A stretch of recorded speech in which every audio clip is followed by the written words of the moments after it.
Good morning po sa inyong lahat, mga kapatid.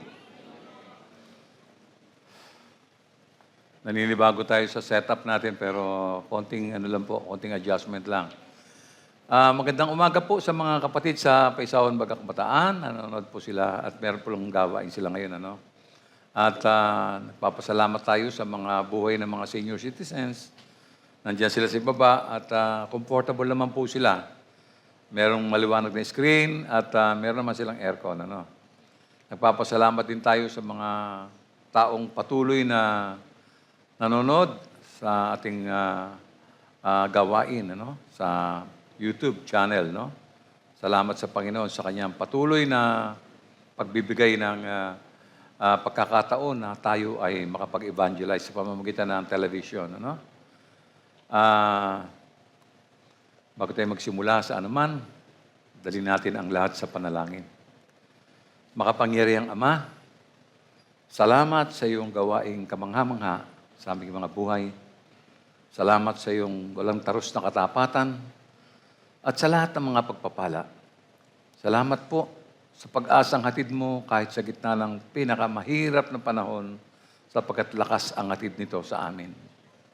Salamat sa iyong dakilang pagmamahal at pangangalaga sa pamamagitan ng iyong habag at biyaya. Ama, ipagkaloob mo nga na walang anumang abala ang maaring makahahadlang sa mga taong makikinig ng iyong salita. Hinihingi ko, Panginoon, na dalhin ang bawat aspeto ng gawain ito sa ilalim ng iyong kapangyarihan, lalo na ang paksa ngayong umaga. Dalangin ko na hadlangan ng banal na Espiritu ang anumang pagtatangka ng kaaway na makagambala sa pagpapayag ng mabuting balita. Sa wakas, inaasahan ko na magtatagumpay ang lahat ng iyong mga layunin sa iyong iglesia. Kaya naman, karapat-dapat ka sa aming mga papuri at pagsamba, Ama. Ito po ang aking panalangin sa pangalan po ni Jesus. Amen.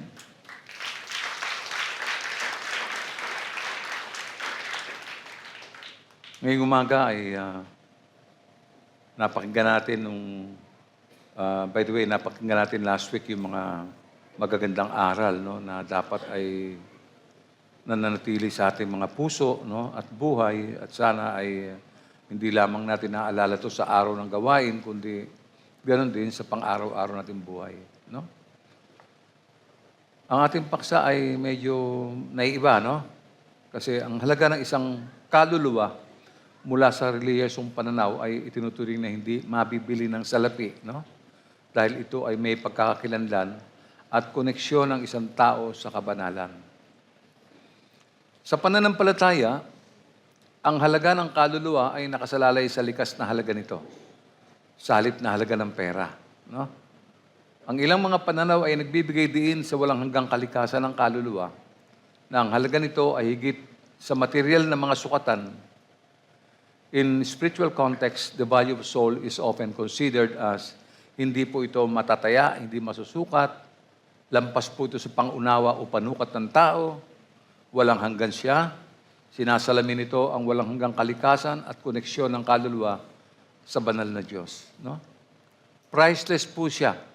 Hindi kayang bilhin o ibenta. Sagrado siya, nararapat na ibigay ang paggalang at pangangalaga.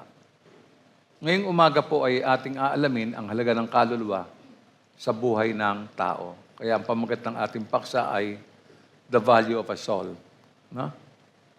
Halaga ng isang kaluluwa. Matapos po sabihin ni Jesus sa kanyang mga alagad at sa iba pang mga malapit na naroon ang halaga ng pagiging alagad, nagtanong po siya sa aklat ng Marcos sa 8:36 hanggang 37. Ganito sinabi niya, sapagkat ano ba ang mapapala ng isang tao, makamtad man niya ang buong daigdig, ngunit mapapahamak naman ang kanyang sarili? Ano ba ang maibabayad ng isang tao para mabawi niya ang kanyang buhay? Dumlang maliwanag na maliwanag po yung aral na mapapakinggan natin ngayon. Sa mga katanungan ito ng ating Panginoong Jesucristo, ipinapaalala po sa atin, sa ating lahat, ang kahalagahan ng kaluluwa. Doon sa mga bago, maring hindi pa malalim ang pagkakaugat nito sa inyo, Pero Ito ang pinakamahalagang pag-aari na mayroon tayo. No? Bakit mahalaga ito? Sa paksa ngayon, susuriin natin ang tatlong mahalagang katanungan. Una, itinuturo ba ng Biblia na ang tao ay may kaluluwa? Ikalawa, bakit napakahalaga ng kaluluwa ng isang tao? Ikatlo, ano ang maaring ibigay ng isang tao bilang kapalit ng kanyang kaluluwa? At dahil po sa napakaraming kamaliang itinuturo, mahalagang mabigyan natin ng sagot ang Biblia sa unang tanong na Roman number 1, does man have a soul? No? Meron nga bang kaluluwa ang tao? Ayon po sa maraming theological and philosophical traditions, ang tao po ay may kaluluwa. Ang malungkot, letter A, some teaches otherwise. No? Tulad ng mga miyembro ng Watchtower Society o yung mga saksi ni Jehovah, sinasabi nila na ang tao ay, makinig kayo, ang tao daw ay isang kaluluwa. Mali po yun. Ang tama po ay, ang tao ay may kaluluwa. No? Hindi po ang tao ay isang kaluluwa, kundi ang tao ay may kaluluwa. Bakit po? Ang tao kasi ay may moral na pananagutan. Ang kaluluwa po ay makikita bilang upuan ng budhi at ng moral na pangangatwiran. Yan po yung saligan. Ito ay tinadhana po. No? Ang mga mananampalataya ay nananalig na kahit mamatay siya, buhay ang kanyang kaluluwa, nahaharap sa paghatol o gantimpala ng Diyos. Isa pa, may dignidad ang tao. Ang kaluluwa ay nagpapatunay na ang mga tao ay higit pa sa biological machines. No? Tayo ay mga spiritual na nilang na may layunin at halaga. Dapat makita niyo how much worth yung kaluluwang iyan sa buhay natin. No? Yun naman mga tumatanggi na ang tao ay may kaluluwa, bigo po silang isaalang-alang na ang mga salita ay may iba't ibang kahulugan at aplikasyon tulad halimbawa ng letter B, the Bible teaches that man exists after death. Do we believe? Naniniwala po ba tayo na ang tinuturo ng Biblia na ang tao ay nag-i-exist pa matapos siyang mamatay? No answer? Saan ang galing kaya yung mga Bible studies natin? Ano? Ha? Nabuhay po ba ang patay? Wala na. Anong gagawin ng Panginoon Diyos sa mga patay? Ay, yung pala naman pala, bubuhayin naman pala eh. Ayun, ano. Parang confused kayo ngayong umaga, no? Ha? Malalim po yata pinagdadaanan ninyo. Ha? Okay. Ayon mismo sa tinuro ni Jesus, ang tao ay may katawan at kaluluwa. At ang kaluluwa ay maliligtas kahit mamatay siya. Alright? At ang katibayan nito ay ang sinabi mismo ni Jesus. Makinig kayo mabuti. Sa Mateo 10:28, anong sabi niya? Huwag ninyong katakutan ang pumapatay ng katawan, ngunit hindi naman nakakapatay ng kaluluwa. Sa halip, ang katakutan ninyo ay ang Diyos na may kakayahang pumuksa ng katawan at kaluluwa sa impyerno. Parang review class ito. No, ha? Ang isang magandang halimbawa nito ay ang kwento tungkol kay Lazarus at ang mayaman. Sino po nakabasa noon? Amen. Basahin natin, Lucas 16, 22 hanggang 23. Ang sabi roon, namatay ang pulubi at siya'y dinala ng mga anghel sa piling ni Abraham sa langit bilang isang parangal. Namatay rin ng mayaman at inilibing. Sa gitna ng kanyang pagdurusa sa daigdig ng mga patay, natanaw ng mayaman si Lazaro sa piling ni Abraham. Kita niyo, buhay ang tao. Si Abraham, yung pulubi ay dinala ng mga anghel sa piling ni Abraham, sa langit. Ha?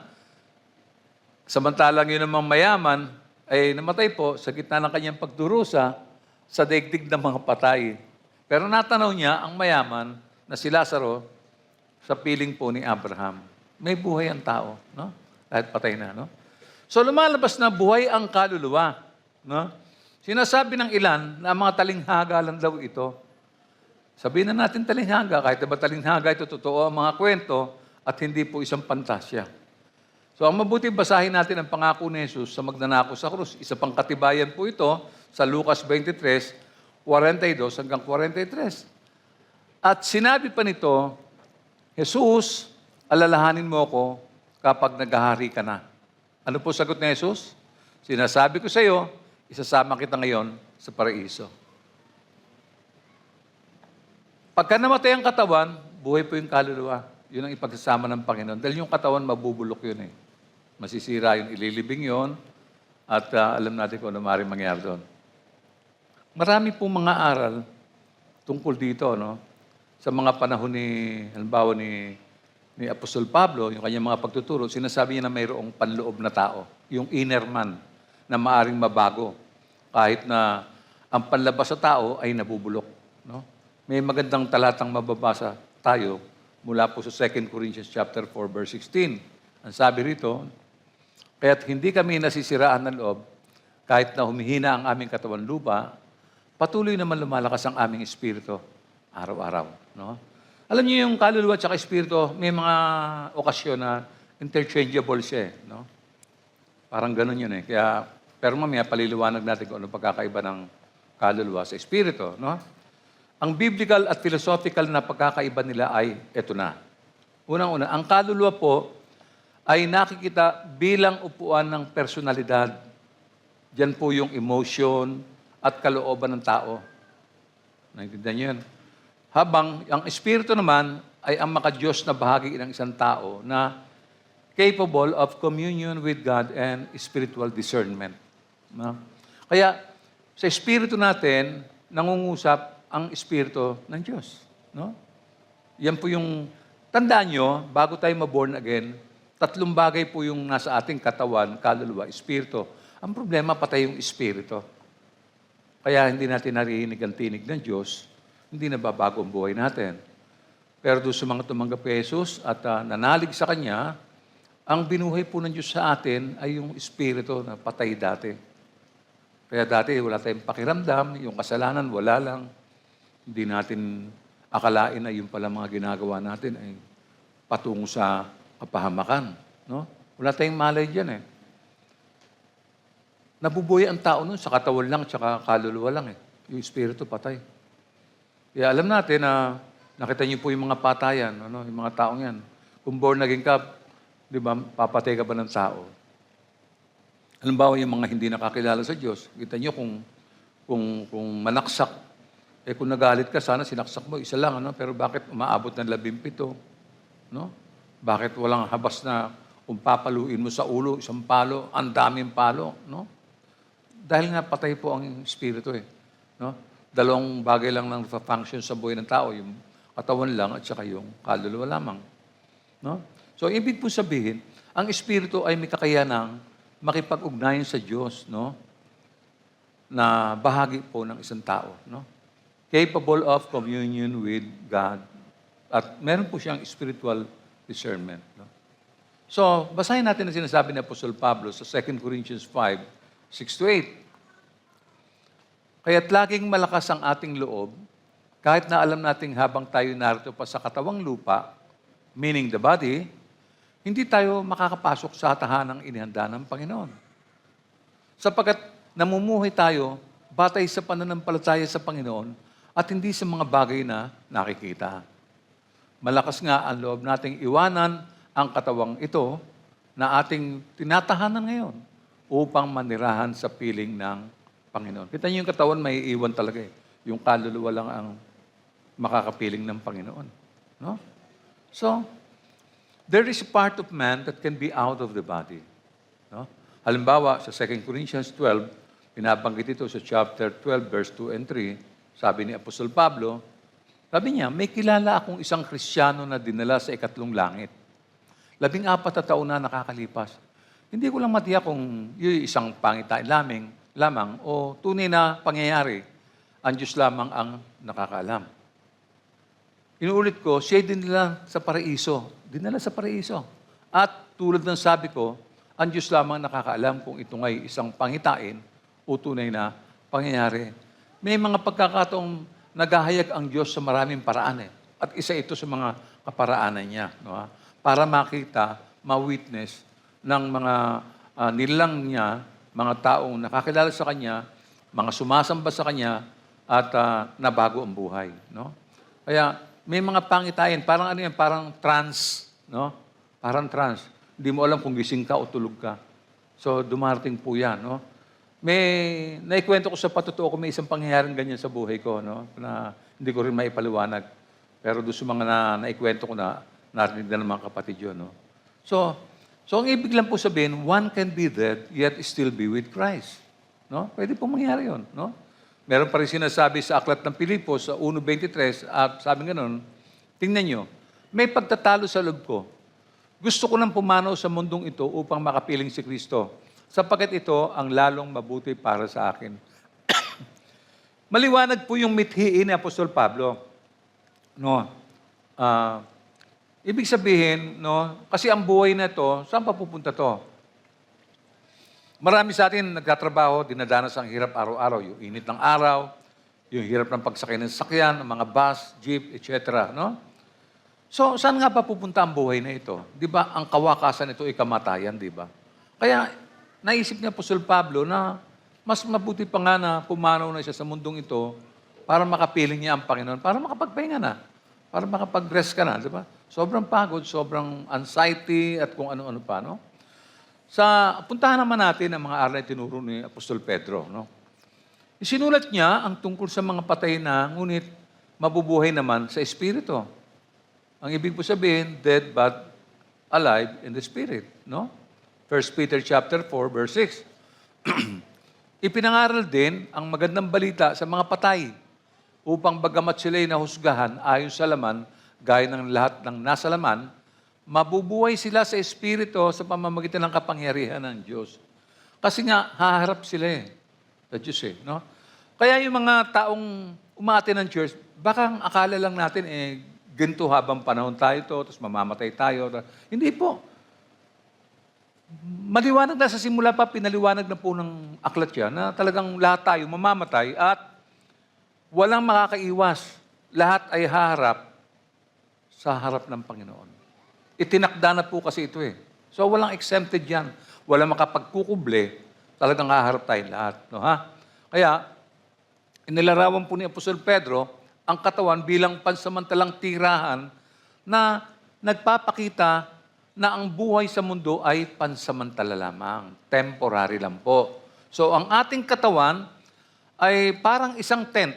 No? Parang tulad ng isang tent na tinitirahan natin sa maikling panahon, no? Pagka tayo nagka-camp, no?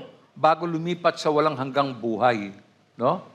Ganun po yun. So yung pinalalagyan natin ngayon ay temporary lamang. No? Itong katawan na to, temporary lang din to. Dito nakatira yung kaluluwa, dito nakatira yung espiritu, temporary lang po siya. Because one day, gigive up natin yan at wala na po yan. Sabi sa 2 Peter chapter 1, verse 13 and 14, minabuti kong sariwain ito sa inyong isipan habang ako'y nabubuhay pa. Inihahabilin to ni Pedro, no, para habang nabubuhay pa siya, ay maintindihan ng mga mananampalataya. Sabi niya sa 14, alam kong hindi na ako magtatagal sa buhay na ito, ayon sa ipinahayag sa akin ng ating Panginoong Jesucristo. Yung mga alagad kasi, sinisikap po nila na dalhin sa mga tao, maging sa panahon natin, yung mga habilin ng ating Panginoong Jesucristo. Samantala, yan po yung mga tao, yung makakapiling nila ang Diyos forever and ever, pero doon sa mga hindi naman makatarungan na nasa ilalim ng kaparusahan, tulad ng mga, yung anghel, kung matatandaan nyo, no? Para lang makita nyo, dahil may kasaysayan na po yan Sa 2 Peter, sinabi ni Apostol Pedro, chapter 2, verse 4, sabi niya, hindi pinatawad ng Diyos ang mga anghel na nagkasala. Hindi sila pinatawad, ha? Wala pong pinatawad yan. Sila'y itinapon sa impyerno, kung saan sila'y iginapos sa kadiliman upang doon hintayin ang araw ng paghukom. Kasi po ito yung nangyari na Nangyari na po yan Kaya naikikwento na no? So yung mga anghel na yon, yung mga lumabag sa kalooban ng Panginoon, mga nanlaban, mga matitigas ang ulo, ano sila Mga anghel po sila talaga, pero sila po ang nangyari sa kanila, itinapon sa impyerno. No? At doon ay iginapos sa kadiliman upang doon hintayin ang araw ng paghukom. So, habang naghihintay sila, masaya kaya ang kalagayan nila roon? Hindi po, no? Hindi po, no? Tuloy natin sa 2 Peter chapter 2, verse 9 and 10. Alam ng Panginoon kung paano ililigtas mula sa mga pagsubok ang mga tapat sa Kanya. Pakinggan niyo mabuti, involved tayo rito. No? Tayo po tinutukoy dito. Alam ng Panginoon kung paano ililigtas mula sa mga pagsubok ang mga tapat sa Kanya at kung paanong paparusahan ang masasama hanggang sa araw na sila'y hatulan. Naka-reserve na po yan mga kapatid eh. No? Naka-package po yan.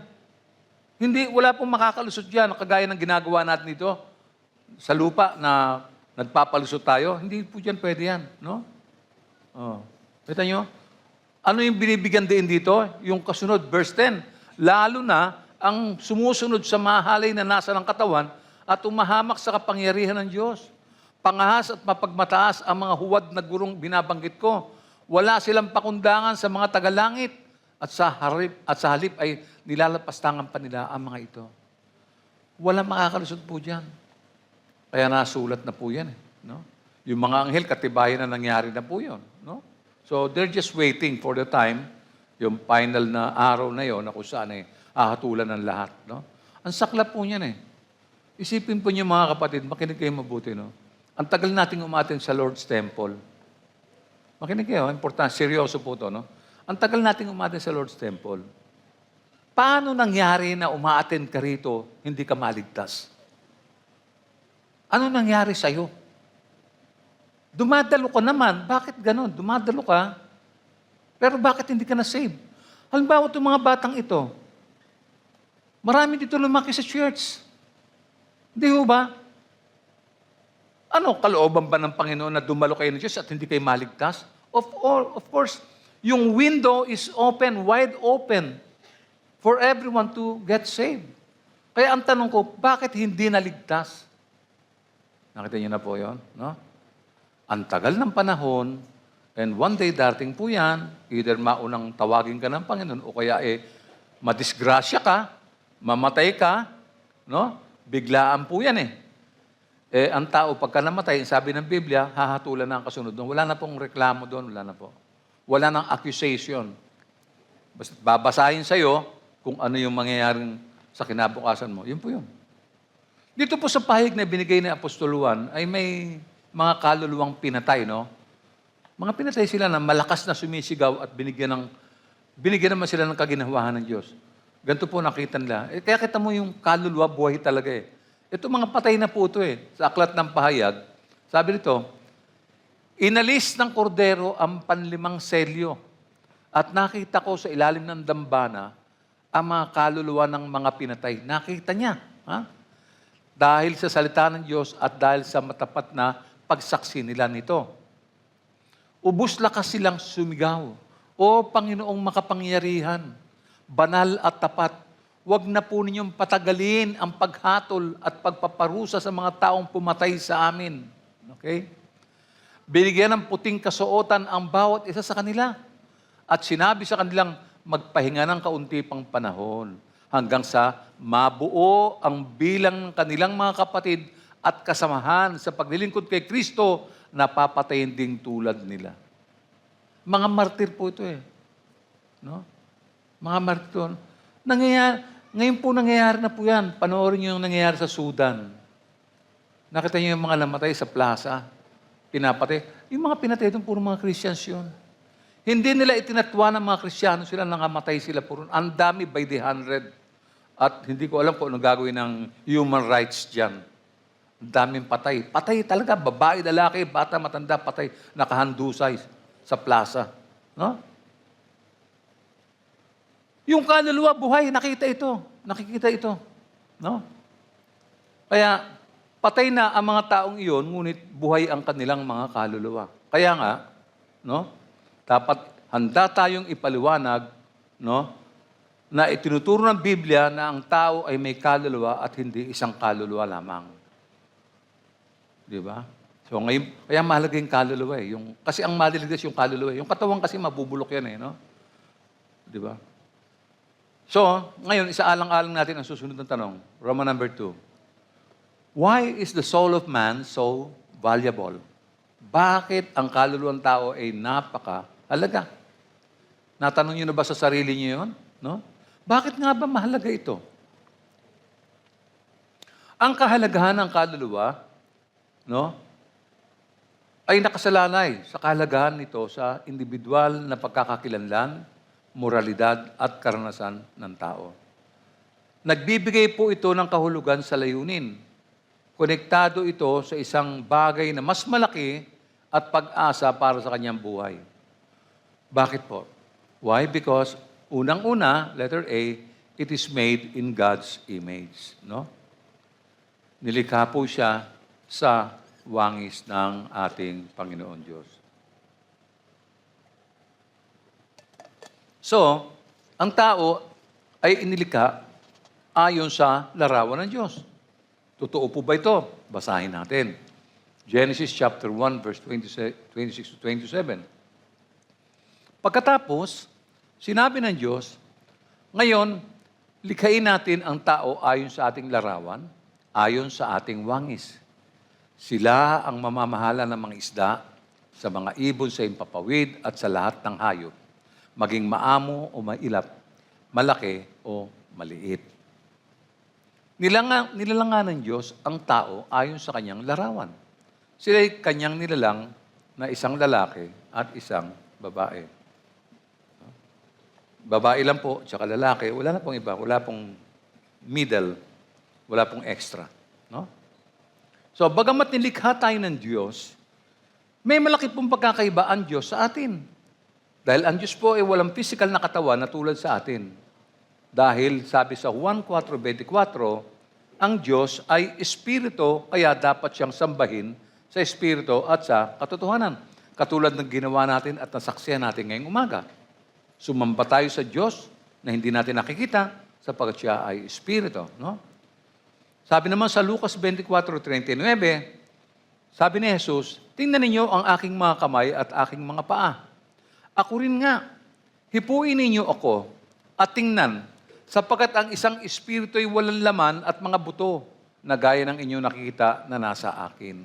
Kasi nung time na yan, nasa katauhang tao ang ating Panginoon Kristo. So nakikita po siya, nahihipo siya, no? At nararamdaman siya. Kaya sabi niya, hindi siya espiritu sa okasyon na ito. Ano, ha? So sa mga katwid, yung ating pong espiritu, ang ating espiritu, no, ang siyang kalarawan ng Diyos. We were made in that image. No, ha? Ang espiritu ang nagbigay daan upang maunawaan natin ang mga malalabong konsepto tungkol sa buhay, tungkol sa kamatayan, at tungkol sa buhay na walang hanggan. No? Gayun din, maging ang mga bagay na kagandahan. No?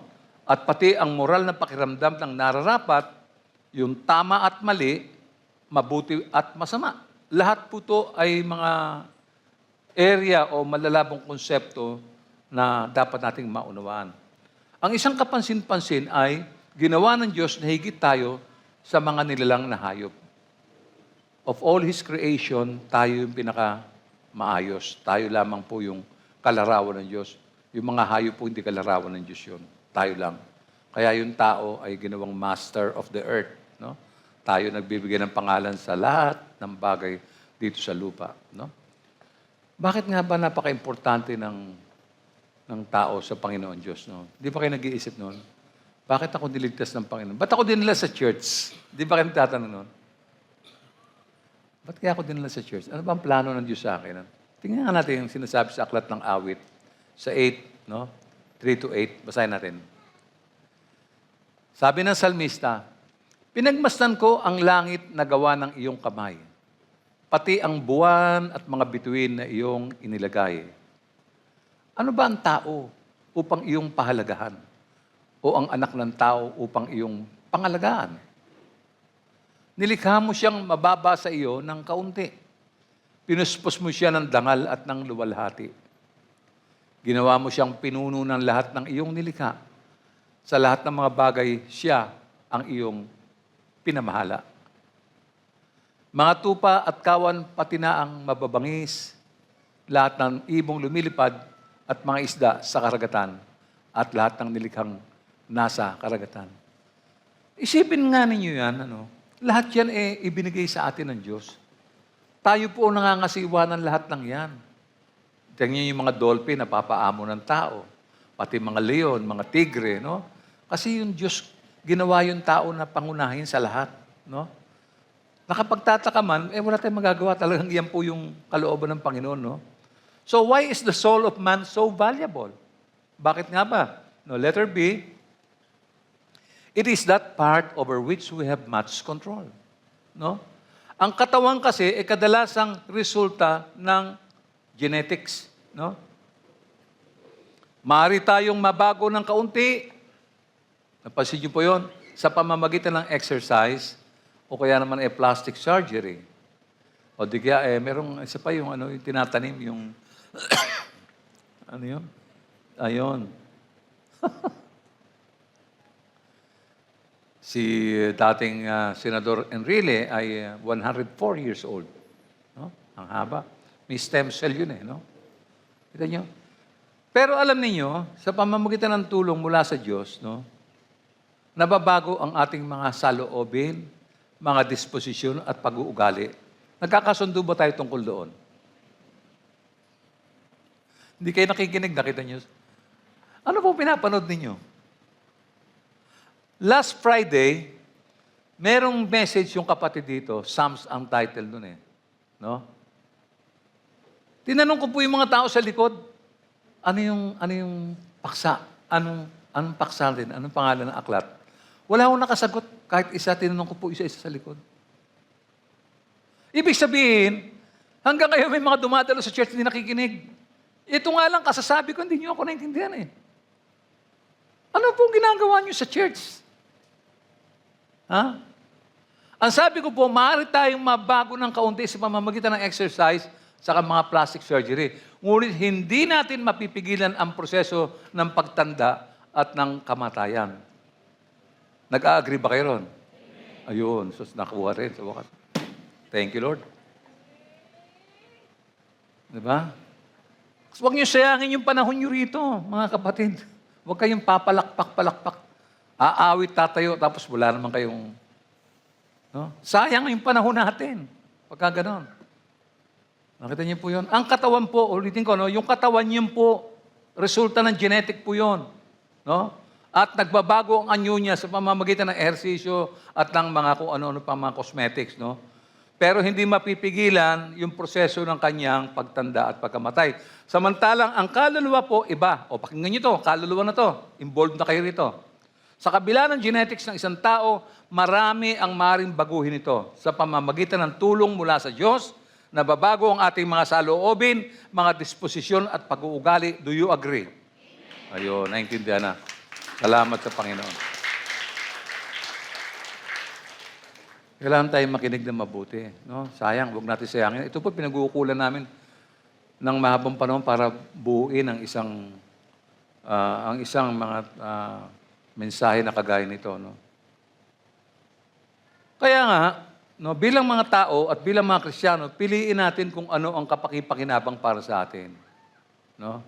Ganito po ang payo ni Apostol Pablo sa Roma 12, mula 1 hanggang 2. Sabi niya, kaya nga mga kapatid, alang-alang sa masaganang habag ng Diyos sa atin, ako'y nakikiusap na ialay ninyo ang inyong sarili bilang isang handog na buhay, banal at kalugod-lugod sa Diyos. Ito ang karapat-dapat na pagsamba ninyo sa Diyos. Can we say amen? Yan. Para marinig natin mabuti. No? Yung mga bata, nakatuon kayo dyan, ha? Basahin ninyo yan. Ha? Ikalawa, huwag kayong makiayon sa takbo ng mundong ito. Mag-iba kayo sa pamamagitan ng pagbabago ng inyong pag-iisip upang maunawaan ninyo ang kalooban ng Diyos kung ano ang mabuti, kalugod-lugod at ganap na kalooban niya. Yan po ang dahilan kung ba't nasa church tayo. Kasi masama ang buhay natin No? Ang mga iniisip natin masama. Ang mga salita natin masama. Ang mga balak natin masama. Kailangan ayusin yun. At ang tanging mag-aayos lamang yan ay ang banal na salita ng Diyos sa atin. Meron pang isa, sa Colosas 3, 12 hanggang 15. Kaya nga, dahil kayo hinirang ng Diyos, minamahal niya at pinili para sa Kanya, dapat kayong maging mahabagin, mabait, mapagpakumbaba, mahinahon at mapagtiis. Magpasensya kayo sa isa't isa at magpatawad kayo kung may hinanakit kayo kanino man. Magpatawad kayo gaya ng pagpapatawad sa inyo ng Panginoon. At higit sa lahat, magmahalan kayo sapagkat ang pag-ibig ang buklod ng ganap na pagkakaisa. Paghariin ninyo sa inyong puso ang kapayapaang kaloob ni Kristo.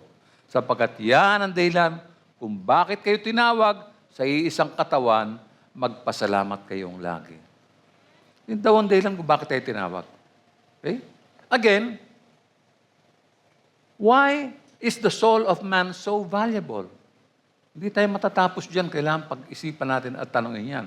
Letter C, it does not cease to exist at death.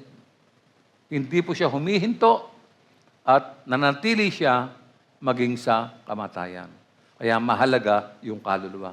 Kahit patay ka na, buhay pa rin yung kaluluwa mo. Okay? So, ang katawan ay namamatay at sa lalong madaling panahon, babalik ito sa alabok o kaya ay mabubulok. Mabubulok. Samantala, ang kaluluwa at espiritu ay mananatili at babalik sa Diyos. Siya nagbigay niyan eh. No? Sabi po sa Ecclesiastes, no? Sa mga ngaral, kung magkagayon, babalik ka sa lupa kung saan ka nagmula at ang espiritu mo ibabalik sa Diyos na siyang nagbigay nito. So, kita niyo yung kaluluwa, espiritu, haharap sa Diyos, hahatulan ng Panginoon yan. Mahalaga, no? Kailangan alalayan natin at bantayan natin ang buhay natin. No? Kasi yung katawan, naghihintay siya sa muling pagkabuhay. Pagkatapos nito, yun na po yung katawan kasi hindi naman yung katawang lupa na ang bubuhayin po rin yung kaluluwa, yung espiritu, no? Pagkatapos ay dating sa paghuhukom, haharap sa Diyos. Gaya na sinasabi ko kanina, wala pong makakaligtas dyan dahil sa Hebrews 9, chapter 27, sinabi na itinakda sa mga tao na sila'y misang mamatay o misang mamamatay at pagkatapos ay ang paghuhukom. Laging ganun po yun. Pagka namatay ang tao, may paghuhukom. Yun po yun. No? At yan po ay hindi na maaaring baguhin. Yan po itinakda na ng ating Panginoon Diyos. No? Ano pa ang isang katibayan na tayo haharap sa hukuman ng Diyos? 2 Corinthians 5:10. Sapagkat lahat tayo harap sa hukuman ni Kristo at tatanggap ng nararapat ayon sa ating mga gawang mabuti o masama nang tayo nabubuhay pa sa daigdig na ito. Yung iba niya, nakaupo lang, iniisip, baliwala lang yan. Hindi po. Yan po yung haharapin natin. Hindi mo pwedeng ipagkibit ng balikat yan. Pagka ganyan ng mga talata, huwag kang kumurap, basahin mo mabuti, kasi yan ang kahihinat na ng buhay mo. Diyan mauuwi yung kaluluwa mo. Ang saklap no? Isipin mo, ang sarap ng buhay mo, no? Tapos, isang araw haharap ka, tapos yung pala, rejected ka. No? Lahat ng ginagawa natin, no? Lahat. Yung ginawa nating mabuti, pati masama, titimbangin ng Diyos lahat yan. No? Kailangan maintindihan natin. No? Minsan lang po ito tapos wala na. So, ang kaluluwa, yung kaluluwa sa kanyang muling nabuhay na katawan, ay makakaranas po ng mabigat na paghuhukom. Yung mga matitigas ang ulo, hindi nila akalain sa araw na to kung ano mangyayari. No? Kawawa sila.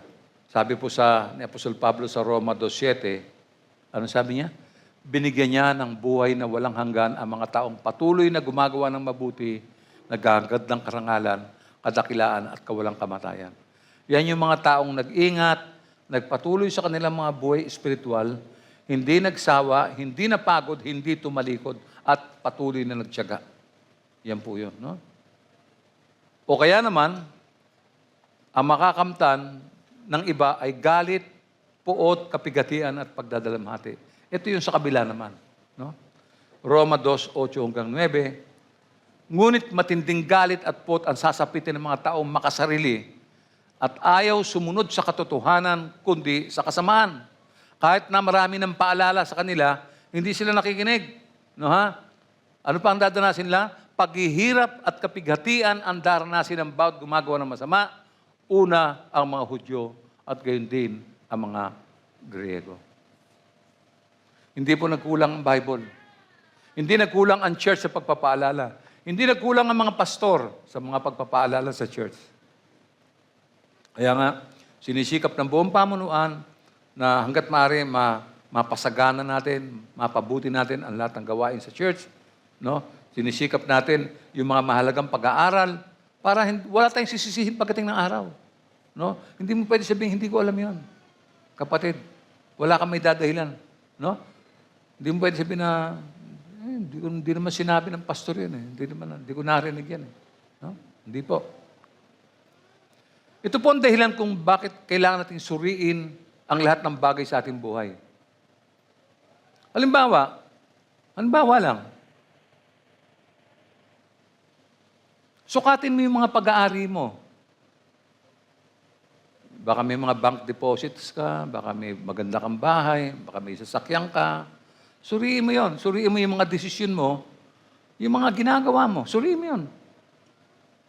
Mula sa walang hanggang pananaw at mula sa rin sa pananaw ng sarili mong kaluluwa. Mabuti ba ito sa akin? Kakumpetensya ko ba itong mga ito sa aking pananampalataya? Yung bang sinasabi sa church, nasa isip ko at bumabagsak sa puso ko, o pagdating ng bahay na alala ko yung mga pag-aari ko, yung mga ari-arian ko. Doon ka ba nakatutok, kapatid? Yan ang reason kung bakit may message. Bakit may preaching, bakit may Wednesday, bakit may Friday. Kasi, nature natin yung pagiging malilimutin.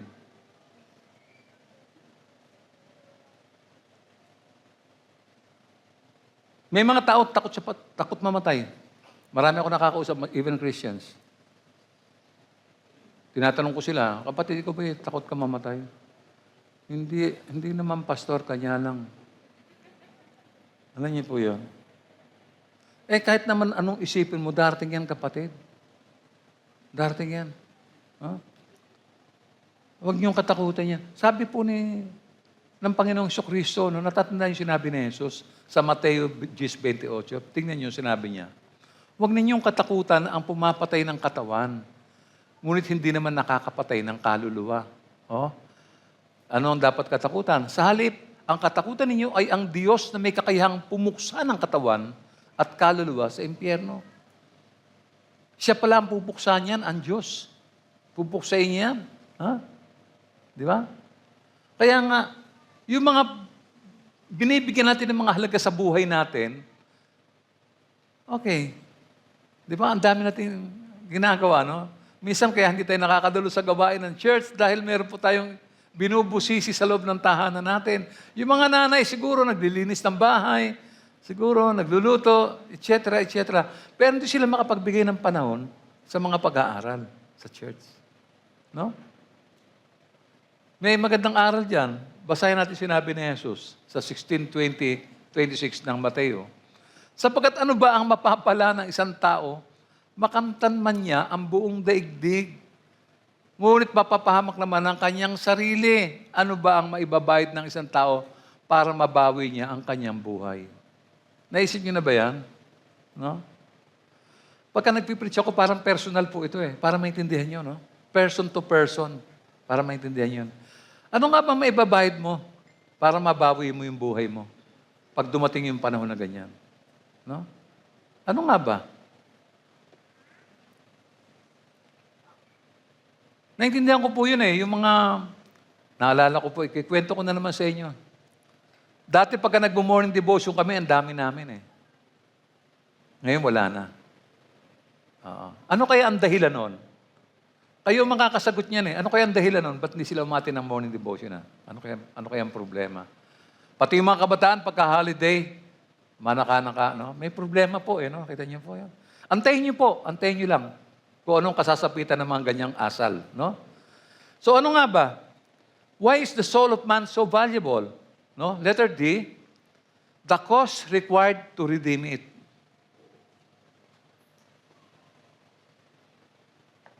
Gaanong halaga ang kailangang ipambayad upang matubos ang ating mga kaluluwa mula sa puot na hatol ng Diyos?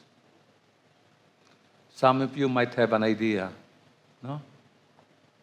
Mga kapatid, wala pong sino man, no, ang makatutubos ng ating kaluluwa kundi ang dugo ng anak ng Diyos na walang iba kundi ang Panginoong Jesucristo lamang.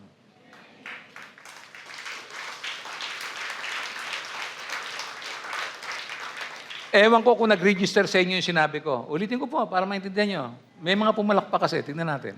Walang sino man ang makatutubos ng ating kaluluwa kundi ang dugo ng anak ng Diyos na walang iba kundi si Jesucristo lamang. Wala po, walang iba. Walang iba. Kaya kita mo, kung hindi maayos ang relasyon mo sa Diyos, anong mangyayari sa'yo? May imagine mo ba?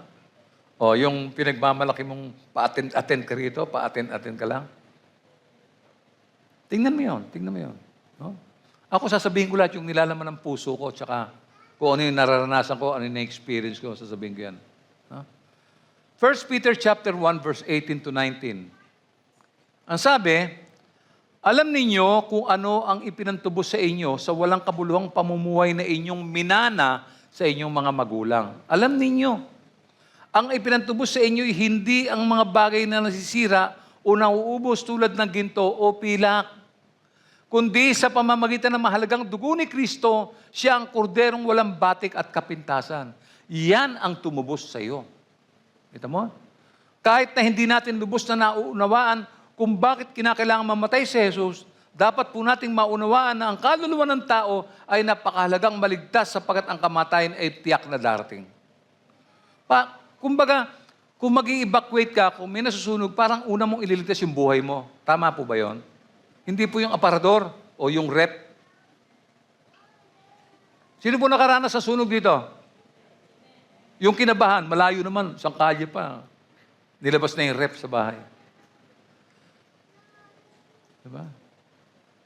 Kaya itinuro ng Biblia na ang kaluluwa ay mas mahalaga kaysa sa anumang bagay sa buong mundo.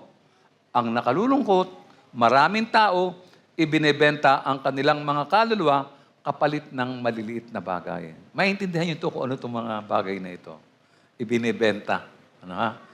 Roman number 3, what will one give in exchange for his soul?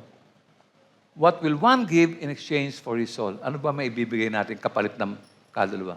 Letter A, what it means to exchange something for your soul. Ano? Tingnan niyo po itong mga nakatitik na ito. What it means to exchange something for your soul. No? The word exchange describes a business transaction kung saan ang isang tao ay nakikipagpalitan ng kalakal tulad ng barter. Ang barter naman, ang ibig sabihin ng barter ay pinagpapalit ang isang kalakal para sa isa ring kalakal. Kaya ang tanong ay, magkanong halaga ang kailangang kapalit ng iyong kaluluwa? No, ha? Puntahan natin yung letter B. Things for which people trade their souls. Saan nyo pinagpapalit yung inyong kaluluwa? Sa anong mga bagay? Hindi natin naaaminin yan, no? Kasi mga sinungaling tayo eh. Hindi natin naaaminin yan. Tatago natin yan, no? Pero sinasabi ng Bible yan, no? Sabi po sa 1 Timothy chapter 6, verse 10, sabi niya, sapagkat ang pag-ibig sa salapi ay ugat ng lahat ng kasamaan. Dahil sa paghahangad na yumaman, may mga taong nalalayo sa pananampalataya at nasasadlak sa maraming kapigatian. True or false? Okay. Gising ang church. Totoo po ito. No? Para sa maraming tao, ito ay nangangahulugan ng makalupang kayamanan at katanyagan. No? Dahil sa kanilang paghahanap ng kayamanan at sa ano pa mang mga dahilan, napapabayaan nila ang kanilang paglilingkod sa Diyos. Hindi kayo palagi makakapakinig ng ganyan mga preaching. Kasi kailangan isiwalat natin yung katotohanan. No?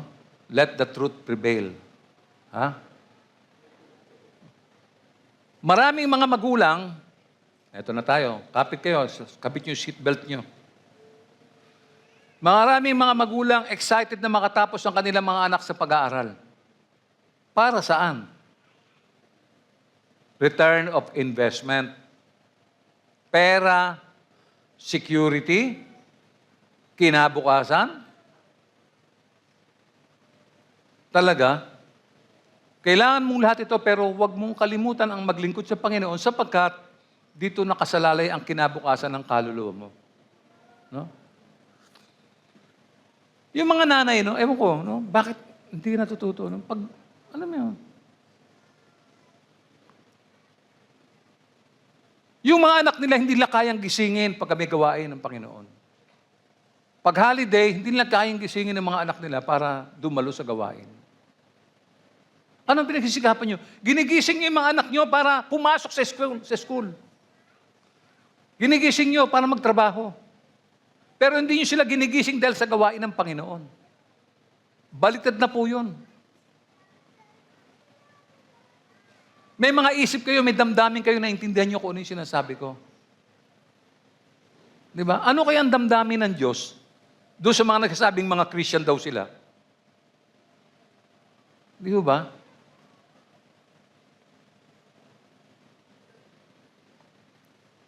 Tapat ka ba sa Panginoon Diyos? Baka nakakalimutan mo yung sinabi ng Jesus sa Mateo 24:12-13. Ano sabi niya? Ang kasama ay lalaganap, kaya't manlalamig ang pag-ibig ng marami. Makinig ka mabuti. Ayan, no? Nanlalamig ka na. Ayan.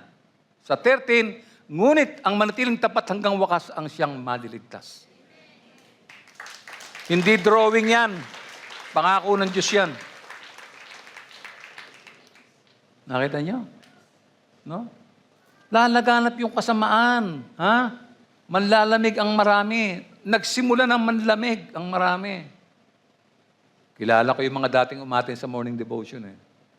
Siguro busy-busy silang nagbibilang ng mga pera nila sa bahay o yung negosyo nila o kaya yung pagpapaganda ng bahay, pag-aasikaso ng kung ano-ano. Okay yun. Okay yun. Pero tandaan ninyo, lahat yan, may katapusan lahat yan. Ipinagpapalit ng marami ang kanilang kaluluwa sa mga bagay na nasisira, pansamantala, at mga bagay na maaring nakawin at mawala. Napaka-cheap. Yung exchange deal ninyo, napaka-cheap doon. No? Maraming pagkakataon na ipinapaalala natin ang tungkol sa paalala ng Biblia. Kailangan natin makinig at pag-aralan mabuti ang sinasabi ng ating Panginoong Hesus. Ano sabi niya? Sa Mateo 6:19-21, huwag kayong mag-impok ng mga kayamanan dito sa lupa. Dito'y may naninirang insekto at kalawang at may nakakapasok na magnanakaw. Yan. Sa halip, mag-impok kayo ng kayamanan sa langit, do'y walang naninirang insekto at kalawang at walang nakakapasok na magnanakaw. No? Sapagkat kung saan naroon ang iyong kayamanan, naroon din ang iyong puso.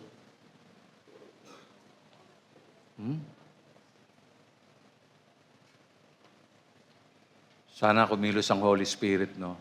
Pinag-pray natin na sana yung mga tao, mabago ang mga puso, mabago ang mga pag-iisip.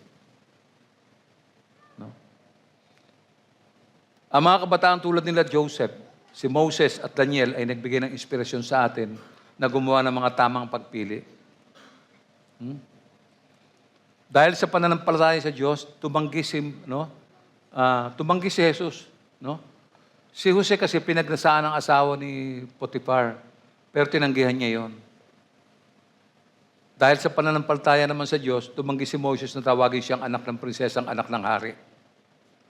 Mas inibig pa niyang makihati sa kapihang dinaranas ng bayan ng Diyos kaysa magtamasa ng mga panandaliang aliw ng mundong ito na dulot ng kasalanan. Hindi naman dinungisan ni Daniel ang kanyang sarili sa pamamagitan ng mga pagkain at alak na galing sa hari. Alam natin yung mga araw na to. Marami sa atin, at totoong sinasabi ko na marami sa atin, payag na ipagbili ang kanilang kaluluwa kapalit ng mga maling doktrina, gaya ng mga maling aral, gaya ng mga maling pagpipilian sa buhay. Kita ko kasi po yan eh. Alam niyo, pag tumayo ako rito at sinasabi ko po, lahat po ito may pinanggalingan. Hindi po ito panaginip. Lahat na sinasabi ko, nakita ko po ito actual. Nakikita ko po yan. Walang, hindi nyo may tatago yan. Sabihin niyo lahat ng gusto niyong katwiran, pero nakikita po yan. No? Tinawag tayo ng Diyos, nilinis tayo, una, tinawag bilang kaibigan, ngayon ay tinawag na anak. Binigyan ng buhay na walang hanggan, makakapiling ng Diyos sa habang buhay.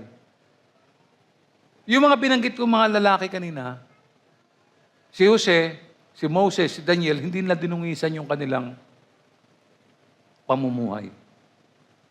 Sinikap nila. Talagang malapit sa kanila ang Panginoon Diyos talaga. Isinuko nila ang kanilang mga buhay sa Panginoon. No? Maraming mga bagay na ipinapalit natin sa kaluluwa natin.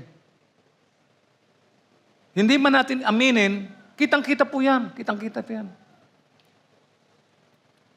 Sabi po ni Apostol Pablo sa Colosas 2:8, pag-isipan nyo to, mag-ingat kayo upang hindi kayo mabihag ninuman sa pamamagitan ng walang kabuluhan at madayang katuruan na hindi kay Kristo nagmula, kundi sa mga tradisyon ng mga tao at sa mga alituntunin ng mundong ito.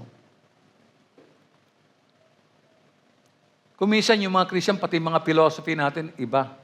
Mababaw, hindi natin maintindihan yung... Nagaan yung maka-Diyos tayo, pinapakita natin yung alam niyo yun, maka-Diyos ang mukha natin, ginagawa natin maka-Diyos tayo, maamo tayo, pero ang problema yung mga practices natin, hindi po maayos. Kaya nga, sabi ko sa isang kapatid, ano kaya ang gusto ng mga kapatid sa church? Ba't kaya sila nasa church? Lagi ko pong tanong yan kasi nalilito ako eh. Kasi, nung makakilala po ako sa church, sa Panginoon, no, dumalo ako sa church, nananabik ako lagi sa church, sa mga gawain. Ewan ko, hindi nga nyo naranasan. Ako, sa kagustuhan kong matuto ng maaga, umattend po ako ng mga imbitasyon, may mga bayad, mga symposium, dumadayo ako, nagbabayad ako, para makapakinig lang ako. Dito, sino kaya ang gumagawa niyan? Wala. Sa akin, mahalaga yung kaligtasan eh. Yung ibinigay ng Panginoon sa akin, napakahalaga nun eh. Ganon din ba kaya kahalaga ang pananaw ninyo sa kaligtasang ibinigay sa inyo ng Diyos? Baka puro practice lang tayo ng practice na para tayo mga mukhang Kristiyano tayo, parang yung mga galaw natin Kristiyano, mga pagsalita natin Kristiyano, pero yung puso natin hindi Kristiyano. Di ba? Marami sa atin iniisnab ang salita ng Panginoon.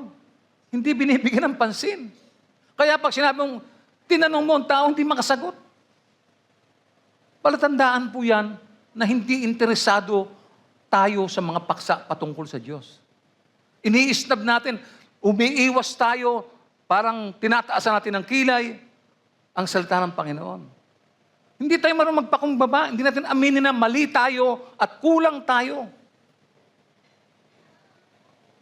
Kung ang aspirations mo maligtas, no? Gusto mo talagang maligtas, maging seryoso ka. Gusto mo maligtas? Anong gusto mo maligtas sa'yo? Paa, kamay, mata, tenga? Hindi po ililigtas yan. Ang ililigtas, kaluluwa.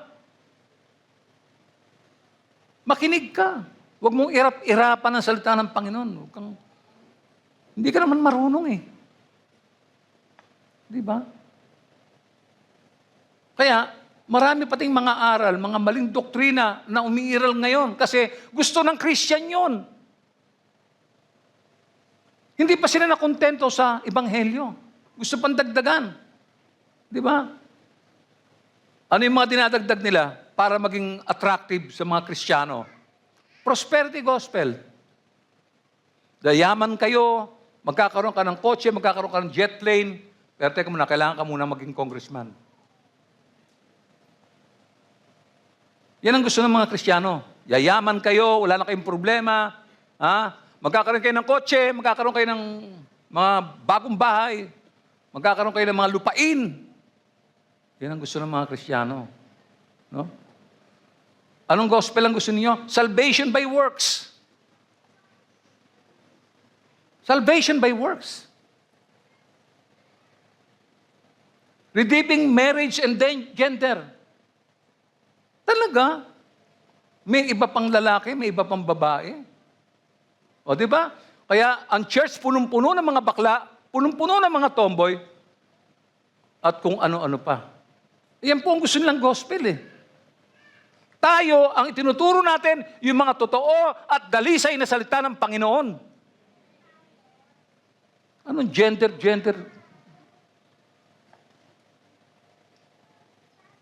Naghahatid sila ng kalituhan tungkol sa Trinidad. Tinuturo nila that Jesus is human only. Kita nyo? May mga satanista. Kaya kasi yung mga Christian naghahanap po ng ibang substitute pa eh. No? Hindi tayo nananatili sa aral natin. Nanabik tayo dapat. Mula nung mabautismo ako sa water baptism sa Nagilian, tinalaga ko na ang sarili ko na susunod ako sa Panginoon talaga. Sisikapin ko. Siguro hindi perfect. Siguro may mga panahon na madatapa ka, matutumba ka, pero nakataya na ang puso ko na sumunod talaga. Kasi sayang eh. Napakahalaga ng pagkakataong pinagkaloob ng Panginoon sa atin. Kung bakit hindi tayo magtino, no?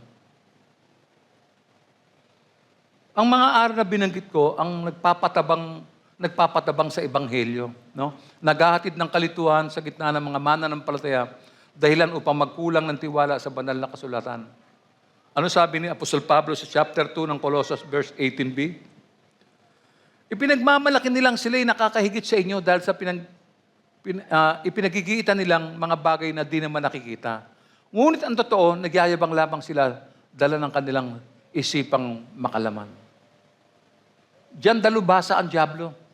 Meron pa po, sabi po sa 2 Corinthians 11:13-15, hindi sila tunay na apostol, kundi mga nandaraya lamang at nagkukunwaring mga apostol ni Kristo. Hindi ito dapat pagtakan sapagkat si Satanas man ay maaaring magkunwaring anghel ng kaliwanagan.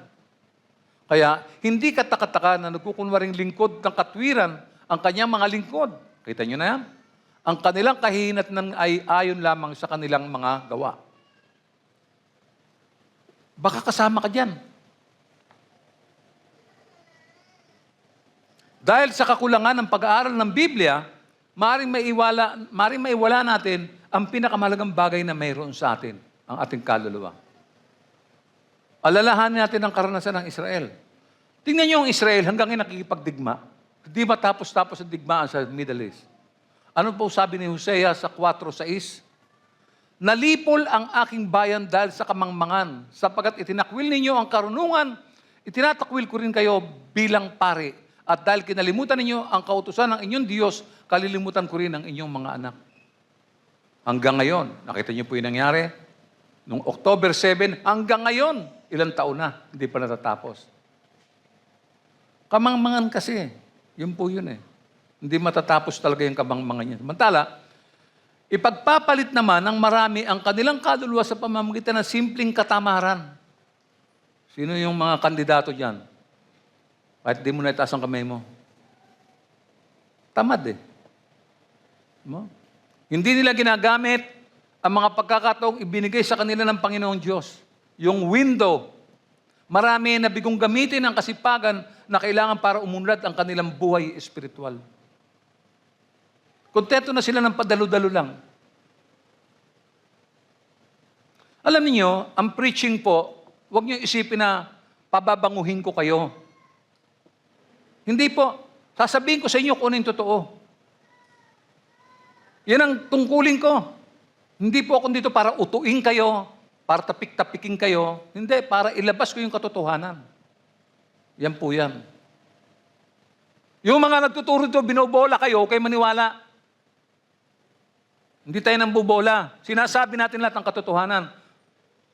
Kung may mga masasaktan dyan, ibig sabihin, apektado ka, it's about time you change. May nagsasabi, nako, natamaan ako sa sinabi ng pastor. Sinabi mo ba sa kanya ito? Wala po nagsasabi sa akin. Ganyan po.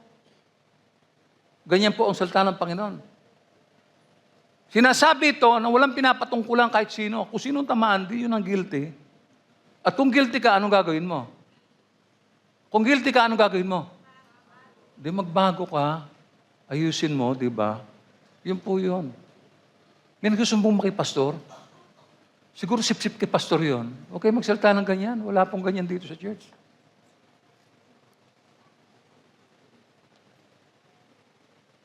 Nakikilala kayo sa pamamagitan ng inyong mga gawa.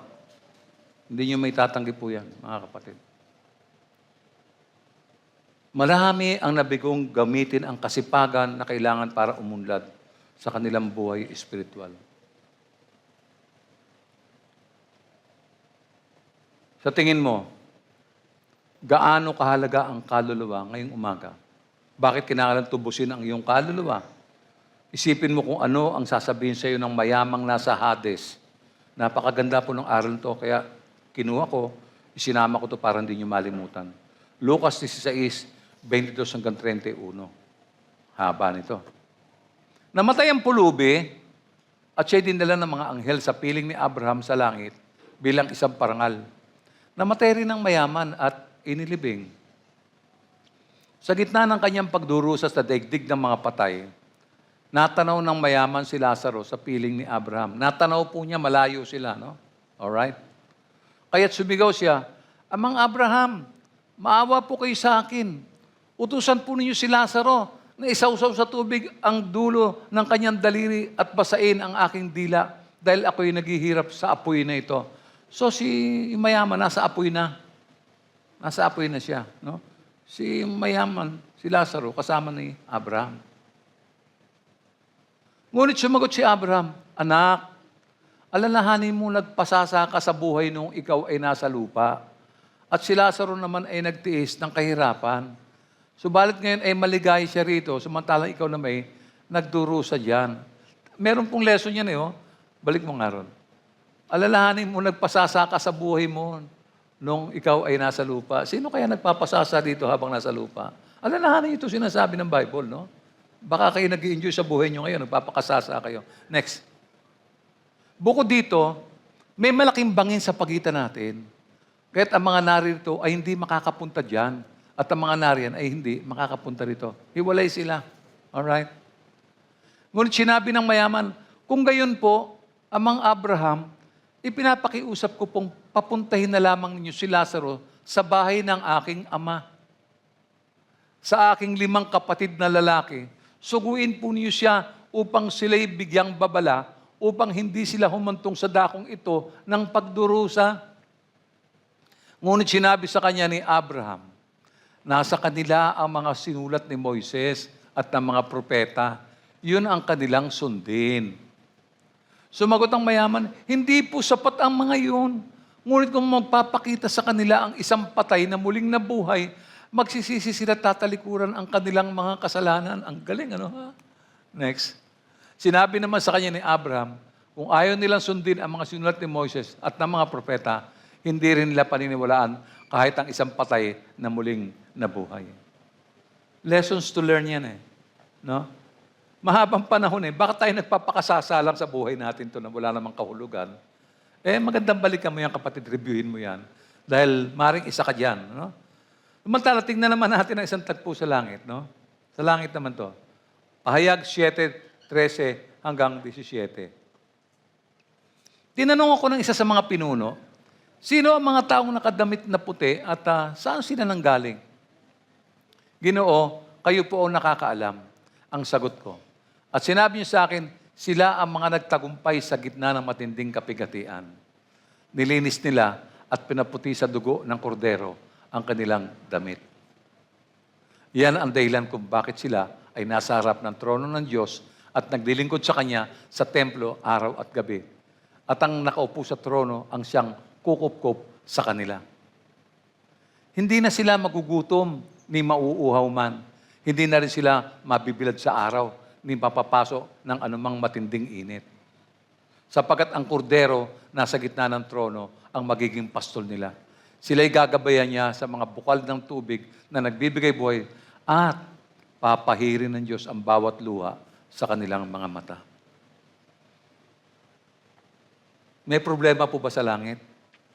May nakita kayong problema sa langit? Sa lupa? Dami, no? So, sa pagkakataong ito, sa aking pagtatapos, mga kapatid, isipin niyo kung ano ang ginawa ng Diyos para iligtas ang ating mga kaluluwa. Nung sinabi kong sa akin pagtatapos, medyo restless na kagad. Hayaan niyo na muna yung mga bag ninyo. No? Isipin niyo kung anong ginawa ng Diyos para iligtas ang ating kaluluwa. Balikan natin yung basic na basic. John 3:16. Sapagkat gayon na lamang ang pag-ibig ng Diyos sa sangkatauhan, kaya't ibinigay niya ang kanyang kaisa-isang anak upang ang sino mang sumampalataya sa kanya ay hindi mapahamak, kundi magkaroon ng buhay na walang hanggan. No?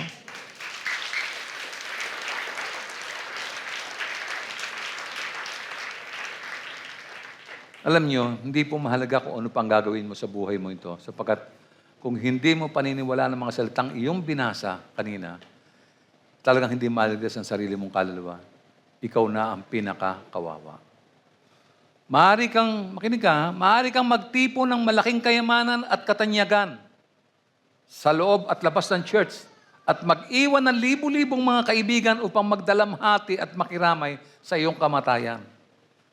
Ngunit kung hindi naligtas ang iyong kaluluwa, ikaw na ang taong pinaka-miserable. Sa kabilang banda naman, maaari kang mamatay sa isang parang mahirap o paraang mahirap at ililibing na walang kahit isang kaibigan na magluluksa at magdalamay.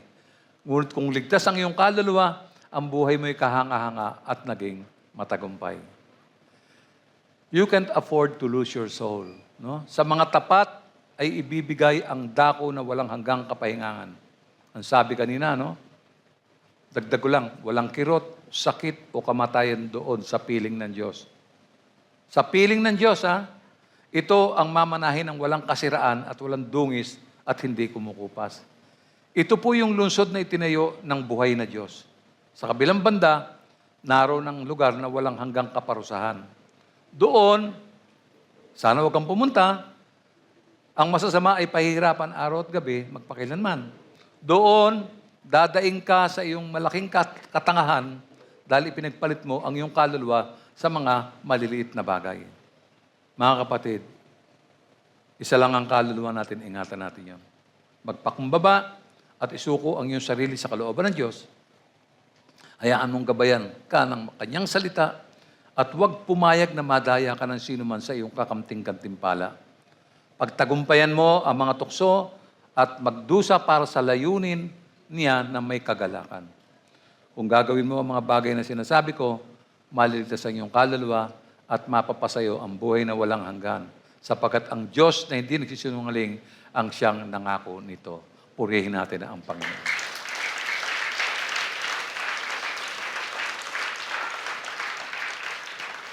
Tayo pong lahat ay tumayo.